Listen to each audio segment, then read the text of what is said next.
एक बार नारद जी ने भगवान विष्णु से प्रश्न किया, प्रभु, आपके भक्त प्रायः गरीब क्यों होते हैं? वे जीवन में इतनी कष्टमय स्थिति में क्यों रहते हैं, जबकि आपके निंदक और अधर्मी व्यक्ति धन संपत्ति में संपन्न होते हैं? भगवान श्री हरि मुस्कुराए और बोले, नारद, मेरी कृपा और लीला को समझना बहुत कठिन है। इसे समझने के लिए तुम्हें मेरे साथ पृथ्वी पर चलना होगा। इतना कहकर भगवान श्री हरि और नारद मुनि साधु वेश में पृथ्वी पर आए। वे दोनों एक नगर पहुंचे और वहां के एक धनवान सेठ के घर जाकर भिक्षा मांगने के लिए दरवाजा खटखटाया। सेठ जी गुस्से में दरवाजे की ओर आए और देखा कि दो साधु खड़े हैं।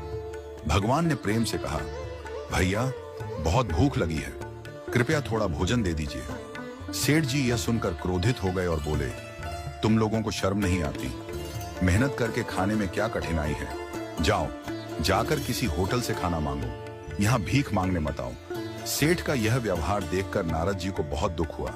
वे भगवान से बोले, प्रभु, देखिए, यह व्यक्ति कितना अहंकारी और कठोर हृदय का है। वह न केवल आपको पहचानने में असमर्थ रहा, बल्कि आपको अपमानित भी कर रहा है। ऐसे व्यक्ति को तो दंड मिलना चाहिए। कृपया इसे कोई अभिशाप दीजिए।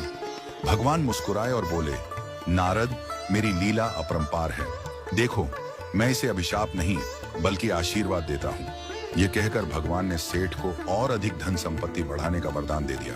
नारद जी यह देखकर चकित रह गए। उन्होंने सोचा कि जो व्यक्ति भगवान की निंदा कर रहा था, उसे तो और अधिक धन का वरदान मिल गया, लेकिन आगे जो हुआ वह और भी रहस्यमय था।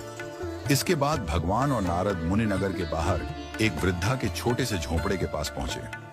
वह वृद्धा अत्यंत गरीब थी और उसकी संपत्ति केवल एक गाय थी, जिससे वह अपना जीवन यापन करती थी। भगवान ने वहां भी भिक्षा मांगी। माए, बहुत भूख लगी है, क्या हमें कुछ खाने को मिलेगा?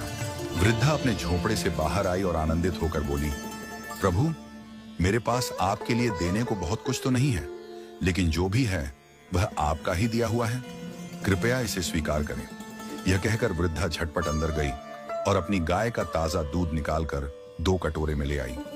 उसने बड़े प्रेम और श्रद्धा से भगवान और नारद जी को वह दूध अर्पित किया। भगवान ने प्रेम पूर्वक दूध ग्रहण किया और वृद्धा को आशीर्वाद दिया।